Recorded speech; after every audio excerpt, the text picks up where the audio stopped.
Rubber के करीब 800 पेड़ों के मुआवजे की मांग के क्रम में सिपाही जिलाधिकारी के कार्यालय के बाउंड्री के लिए मिट्टी के गड्ढे के निर्माण में बाधा डाल रहे हैं रबर उत्पादक।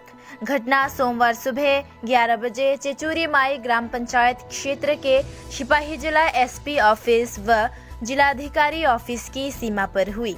10 से 12 रबर उत्पादक निर्माण कार्य में बाधा डालते हैं। उनकी शिकायत है कि वे अपने पूर्वजों के समय से इस जगह पर दखल भोग कर रहे हैं। 2012 में एसपी कार्यालय बनने के बाद से वे मुआवजे की मांग कर रहे हैं, लेकिन प्रशासन मुआवजा नहीं दे रहा था। इसलिए उन्होंने सोमवार को बाउंड्री वॉल के काम पर बाधा दिया।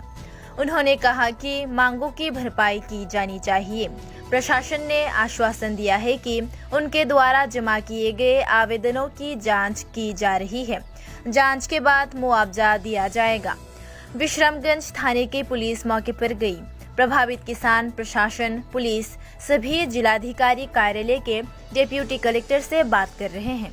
কিটা হইছে আপনারা জায়গা নিয়া ডিএম অফিসের সঙ্গে 2000 সনে যখন গন্ডগোল আসছিল তখন সে সিমেন্ট স্কুলে সিআরপি ক্যাম্প আসছিল গন্ডগোল চলাকালীন।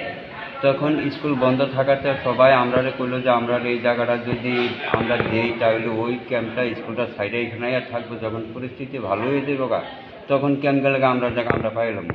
তখন করলো যে আমরা সই দেওয়ার লেগে আমরা কিছু আমরা সই দেওয়ার কি আছে এখানে থাকবো গেলে কাপড় তো আমরা জায়গায় আমরা থাকবো। কোন সন তখন এটা কোন সাল 2000 না এরপরে তখন আমরা না সই দিতে হইব।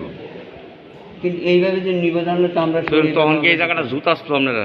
হ্যাঁ, অনেকটা জায়গা জুত আছে, অনেকটা জায়গা খাস আছে, সবটা সই দেওয়া নাকি আপনারা বক্তব্য কি সই দেওয়া খাস হয়ে গেছে তারা খাস করে লাইছে গভর্নমেন্ট? হ্যাঁ, এই সই দেওয়ার পর থেকে আমরা এই জায়গার কোনো খবরে পাইলাম না। আমরা দিনের দিন যত কিছু আমরা এটার কোনো একটা যদি একটা সমস্যা আমরা পাই তখন আমরা আইয়া সেটা জিজ্ঞাসা করলে আপনারা মুখে সান্ত্বনা দিয়ে দেয়। সান্ত্বনা দিলে আমরা জায়গা আমরা চাকরি দিব, এই করবো, একটা বাচ্চা বৃদ্ধি করে দিব, এই করবো। রাবার গাছের ক্ষতিপূরণ দিয়েছেনি আপনারা?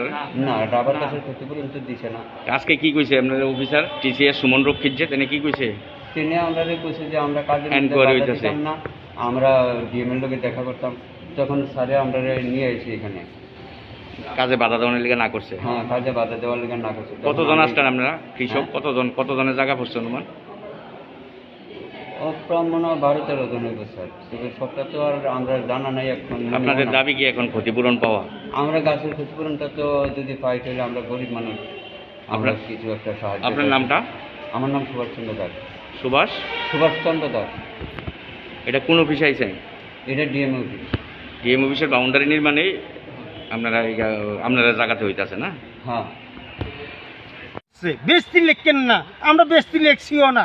এতটা গাছ মূলে তারা দাহ্য ধরে দিয়ে দিব, কিন্তু এর মধ্যে একদিনও একদিনও কইল না যে আমরা এতটা আপনারা এত টাকা করে দেওয়া বা একটা কাগজ আপনারা তুলে দিলাম। এই কোনো খবর টবর নেই। আজকে আপনারা বাধা দেওয়ার পরও তারা এখনো বাধা দেওয়ার পরে পুলিশ সাহেব তারা আমার কয় এই বাধা দিন না, দরকার হইলে কাগজপত্র লই আপনারা ডিএম সাহেবের কাছে যান। এখন কি পুলিশ আইছে না? হ্যাঁ, তারা ওই তো আপনারা দেখে তারা করে নেন আছে কিনা। কতটুকু জায়গা হইব অনুমান?